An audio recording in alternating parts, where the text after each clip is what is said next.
morning, everyone, and warm welcome to both my co-panelists, Mr. Bhatia, who's joining us remotely because of the rains. He couldn't make it. He's stuck in Gurgaon, and Mr. Vinay, who's here.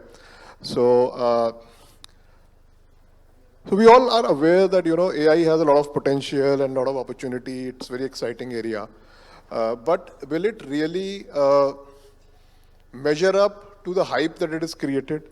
Will it really drive the value from a business? What are the areas where it will work? Will it work in manufacturing? Will it work in services? So these are the broad areas that we'll look at today in this discussion. And thankfully, my co-panelists, Mr. Chawla and Mr. Vinay, have an experience in both the manufacturing and services. So we'll be able to cover both aspects of the use cases for AI. So, while we, as India and Minister mentioned that, manufacturing is something which India is working on and we want to grow. So I'll start with the AI opportunities in manufacturing, and we'll try to discuss what is the impact of AI in manufacturing. Thank you very much and good morning. I'm sorry I couldn't make it to the forum, even though I wanted to be there and learn a lot from my co-panelist and from the moderator and from the other sessions as well. But coming back to the question, Sanjay, well, AI has a very definite role in today's economy or life in general. You see, there are lots and lots of mundane jobs which are being carried by the human beings. And over a period, if you see, slowly and steadily, the limbs, gave way to the brain, which means that the mind and the brain is now running businesses as compared to the limbs. The limbs refer to the workers or the blue-collared jobs. Slowly and steadily, if you see, a lot of things are getting automated. And the next phase, therefore, is the AI, where even the brain or the mind is also being given definite instructions by a robot or by a machine, which means that the routine brain jobs that the brain was doing in terms of thinking or operations or adaptation or data analysis or a lot of things, which in the last 2 decades or so, now the machines are taking over, and this is where AI comes into the picture. Because slowly and steadily what is happening is the human being has to go to the next level, which means that they have to take over the jobs or the skills which are not in routine and which therefore require a definite human intelligence, which is where therefore AI is going to play a definite role. If you see, AI is finally going to affect all the sectors, with be it manufacturing, agriculture, healthcare, education, IT, employment will be generated, even security. So there are lots of things. In manufacturing, for example, where we are using AI or the role of AI is going to go further up is into the maintenance, the predictive maintenance, which can be used from AI. We can do quality control, we can do R&D, supply chain optimization, production optimization by predicting the total output by the machines, therefore. So you can use robotics, the automation. So there are lots of things where the manufacturing sector can take advantage of AI, which not only improves your efficiency, but also reduces the cost. For reference sake, I want to give an example, which is a very recent example of, we saw unfortunate case of a doctor's case in West Bengal, for example. You see, now this person who has been arrested and now some narcotics and those kind of things are happening to him. Now imagine, as per the reports, he has a background of not being good to the women, for example.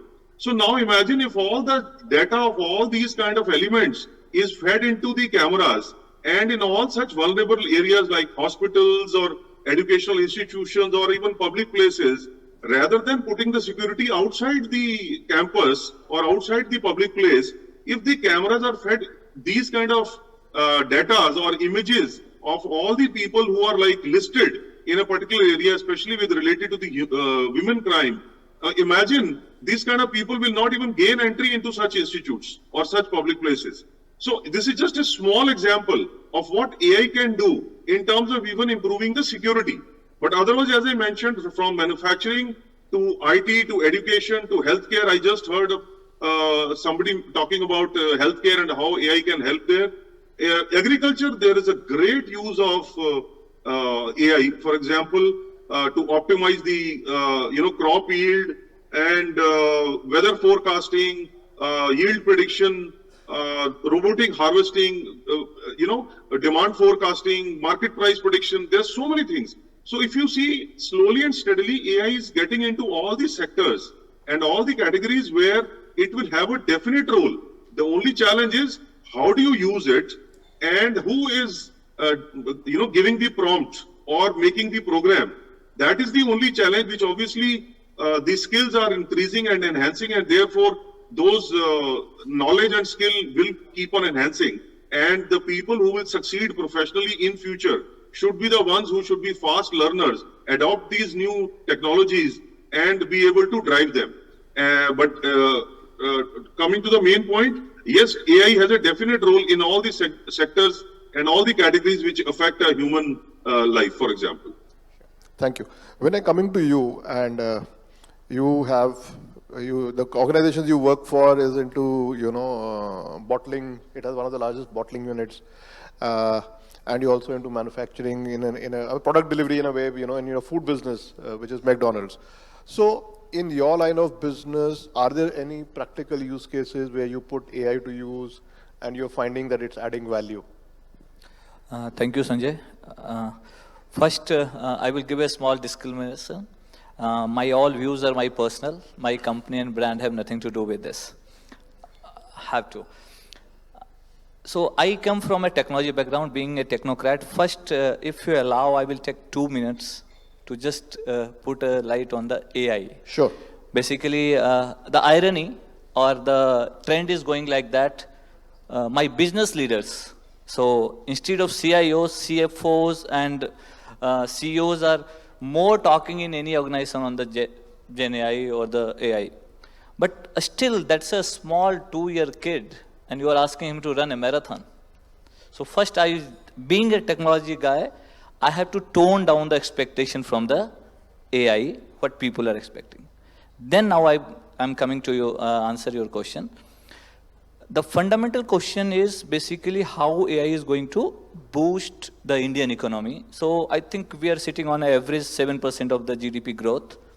And we are expecting, I think, almost 7 or 10 trillion in next 7 years. That is what the government is promising. I will go with your study only, as per the Indian Express. The AI is going to boost Indian GDP by 1 trillion in next 2035 and $500 billion by 2030. If I will go with the subset, that is how the study or the data says. Now come to the huge case. Trust me, we are all talking a lot. But the adaptation of AI, actual in the industry, because I face it on the day-to-day basis, is really very, very low. People are thinking, they will talk. Boardroom is quite aggressive on the AI. When we talk about adaptation, when we talk about the execution, trust me, it's not going the way we are expecting. Right. Because AI is not green, AI is not cheap. I will give you one case. When you run a small query in ChatGPT, I think I can validate, or I will not quote that source, but it is said the carbon footprint is getting generated just to run a single query is almost equivalent to the 5 cars running for a whole month. Can you imagine what we are talking about? But again, that's the need of the hour.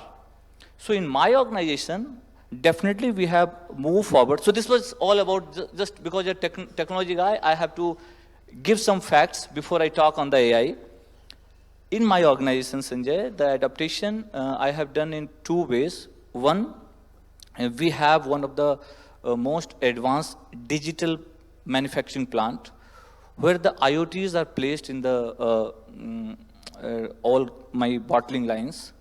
Data is getting generated. The advantage we are expecting, I will not say we are getting it 100%. The advantage we are expecting is collect the data at the live data, and then maintenance, what is the condition of the machine, we should see live. So the downtime can be reduced. So these all are the expectations. Certain extent we are reaching that. So that is the one case. Second case is we are using AI, or we have just started adaptation in churning the data. Means we generate really a huge amount of data because we are into the B2C business, because we operate world's one of the biggest brand of quick service restaurant, and we generate the data. So earlier it is supposed to be a report, dashboards, but now our business heads, they are aware of the AI, they are used to of chat GPT and all. They say, no, Vinay, I just want to query. So morning I get up, I say how much this product is doing, how much this restaurant is working. So that kind of, again, the second use case what we are doing it. So I think I see two questions emanating from what you have said. I'll briefly mention the first one. The first one is basically what I heard you say is your CEO is now asking the AI system directly to respond and give them answers, rather than an analyst digesting the data, interpreting the data, and then kind of presenting, analysis from there. And second is, both in an interconnected world, and we're talking about, an economy which is to grow to, 10 trillion and further from here. Supply chains in a global connected world are going to be very critical. So what is the kind of role both of you see in the optimization of supply chains? Because as India aspires to become a global manufacturing hub, the efficiencies of the supply chain are going to be critical. And if you look at the last 10 years of Modi government, they've been working on infrastructure, because infrastructure is very critical to having robust and reliable supply chains. So while the infrastructure is there, the actual supply chain depends on a lot more factors and predictability, and that plays the most critical role both on the manufacture of goods and the supply of goods. So what's your take on that? So maybe we'll start with you and then we'll go to Mr. Bhatia. Sanjay, I think first point when you said the analyst was doing the job, Yeah. and now that job, it might possible that will get replaced by AI. So I will make things very clear, like computer came and it didn't replace anybody's job, only the responsibility get changed. So it might possible today analyst is doing the good job, tomorrow the prompter, the guy who is going to use the AI will do that job, and the data scientist is going to replace that. So that is how it is placed. So in terms of So basically, technology. instead of a stenographer, we move to a data Yeah, entry I think, operator, from a data entry operator to an analyst, from an analyst, now we move to a data scientist. So There's it's- an evolution of the roles. It's a historical data, so only responsibility changes. Right. It's not like people got, so I can't see if you see again, I am an IT guy, I always talk about data. So the unemployment rate doesn't just spiked up once the computer get launched. It didn't work in that way. So anyway, that is the one answer. Second, what you touch, as per my limited knowledge, because being a technology guy in the enterprise, I have to deal with all the sector, supply chain, manufacturing, procurement and all. It is my personal view, supply chain is the core of any organization, or I will say any country. Because that is a combination of, because your working capital you are managing the delivery of your services, goods. If I'm from the food and beverages, supply chain is only responsible for the freshness of the product. So everything matters from the supply chain. And AI is, if supply chain going to adopt AI, trust me, that is going to be a very big differentiator in terms of the GDP boost. There is the first point, because I will give you a live case, because we are into the beverages. Beverages is a serious business. today it might possible the sale of my beverages will be comparatively less because it is raining cats and dogs. If this data, weather forecast data, is possible to bring into my data lake and my production planning and the sales planning, incorporate that, then I think I will be saving the working capital. I will not be plan anything. I will not be, if some contract labor is supposed to hire for today to drive the vehicle for the delivery, I will not plan that. So this is how I look at it, at the AI adaptation in supply chain. Mr. Bhatia, would you like to add to that? As Mr. Vinay rightly mentioned, supply chain optimization is a very big, requirement, and especially for companies who have more than a plant or two. It involves working capital, it blocks our working capital, and therefore, if the right materials are available at the right time, and you can reduce your excess inventory. This I'm saying at the production stage.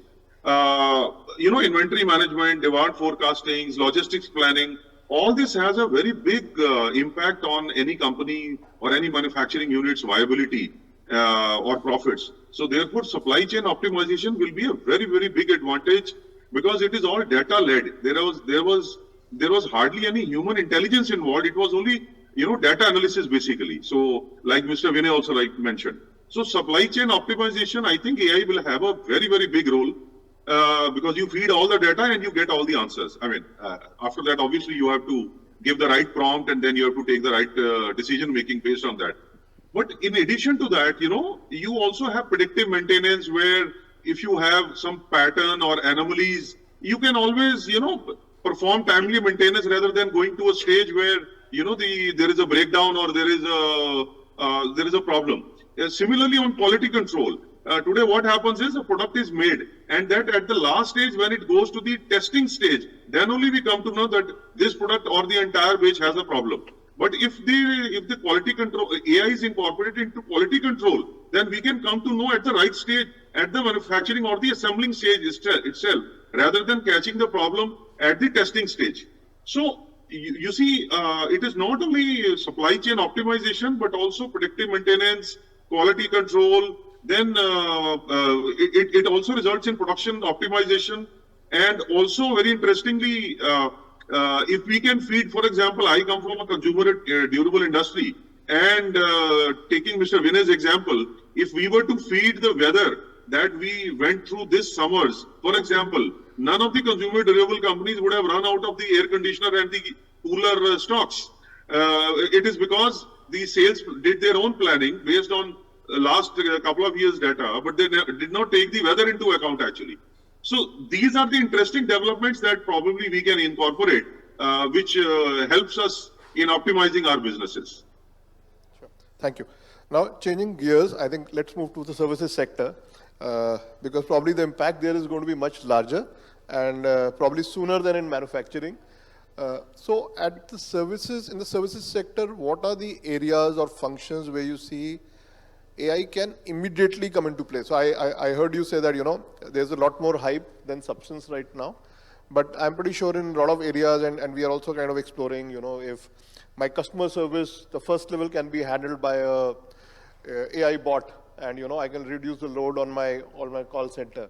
So what are the areas in the services sector where you see AI playing an early adoption role and succeeding? Sanjay, again, data.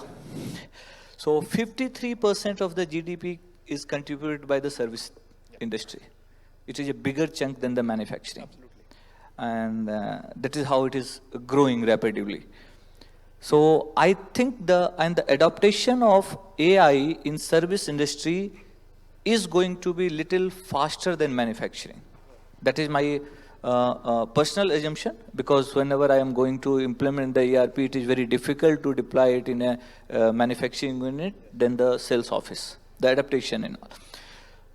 Coming back to service industry model or the use case, as you rightly said, the first point, response, because the information exchange, I will get one of the example without naming any brand. So if there is a dissatisfaction of the customer for any of the product, the very first thing, he want an engagement. Today, if you have a query, you write a mail, that mail will be seen by somebody sitting in office manually, and then he will respond. It might possible he will speak to his superior and then respond back. It can take average 4 to 5 hours.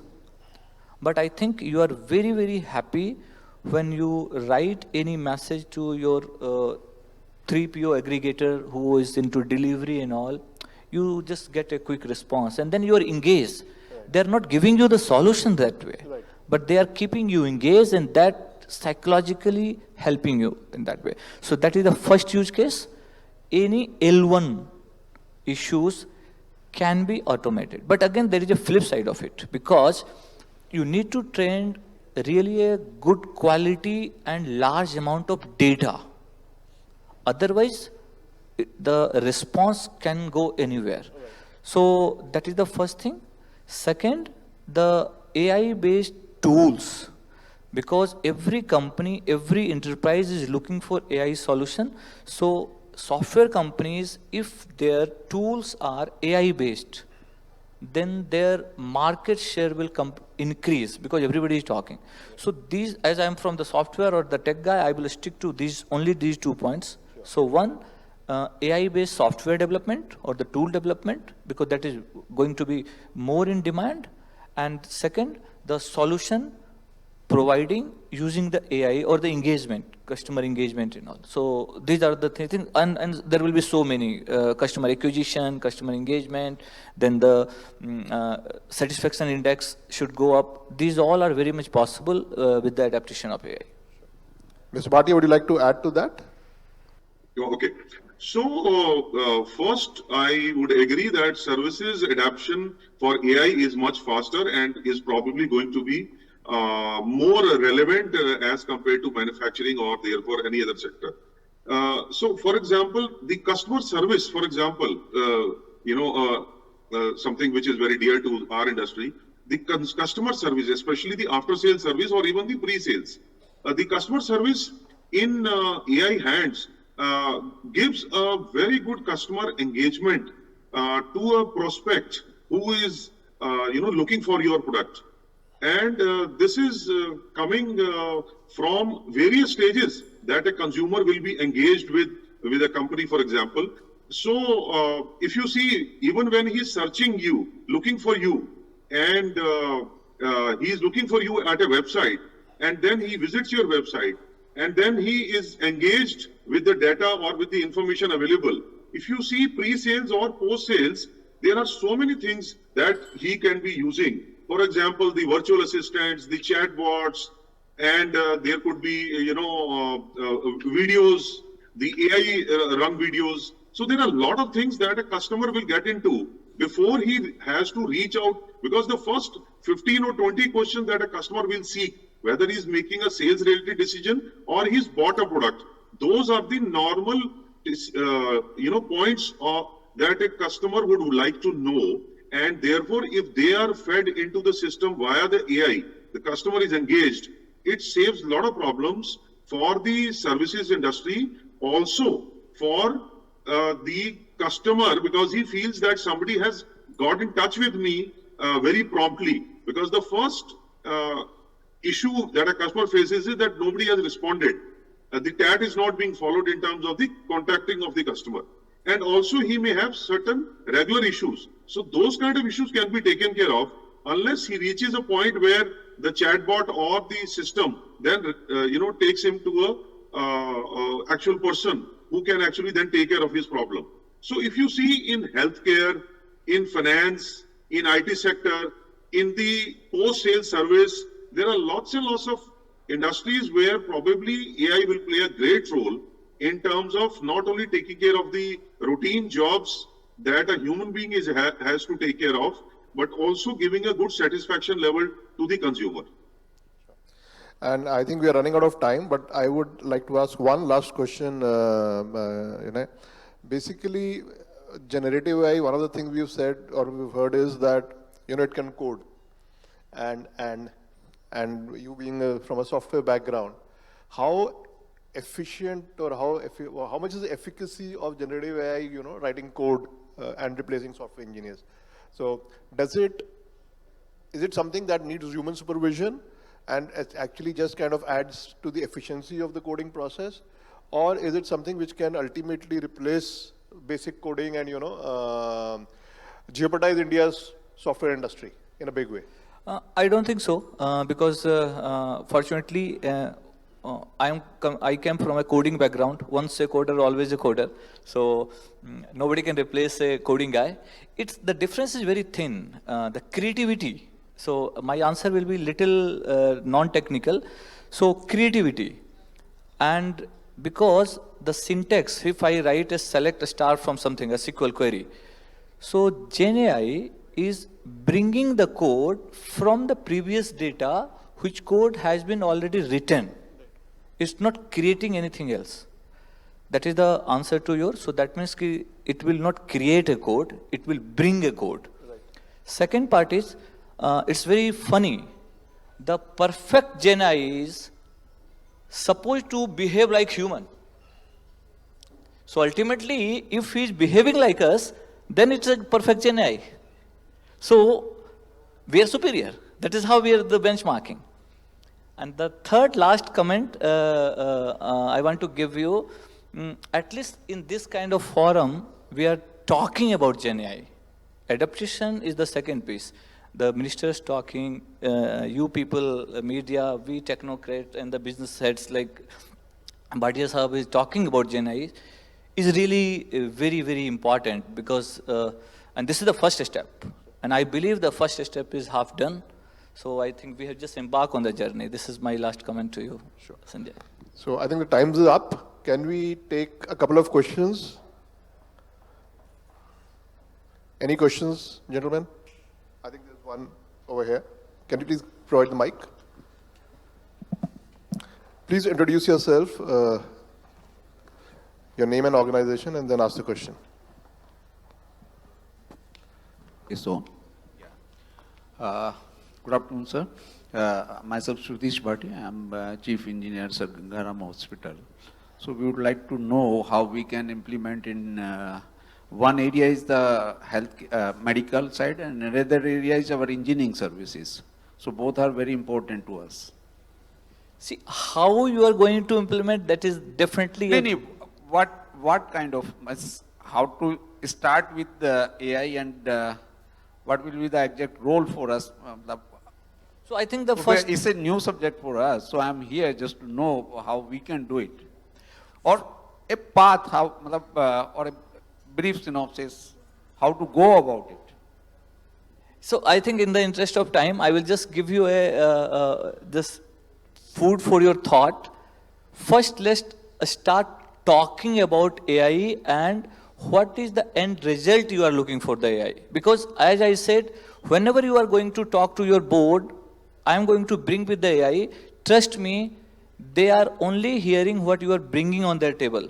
Below that, there are a lot of investment. Really, initial cost is very, very huge because then you have to think about the ROI, because bringing a AI or bringing any application to the enterprises is not the good way of working. What is my personal view?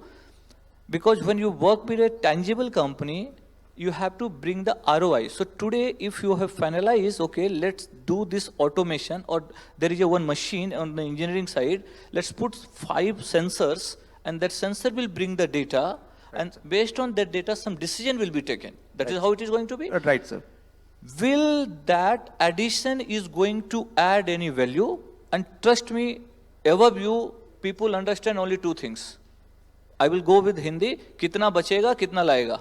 It's very simple. Very clear, sir. So if you are anything, justify that, I think you are open for the adaptation for the AI. That is what is my principle. Main area of concern in the engineering is the consumption of the power, because in any hospital, the 50% of the power bill is of the HVAC system. So that's the most important area for us. Breakdown. I think we can take the conversation offline. We will take it offline because I can see lots of signals coming. Time's up. Yeah. Yes. So thank you, Mr. Bhatia. Thank you, Vinay. I think it was a very interesting discussion, and I hope the audience found it valuable. Thank you.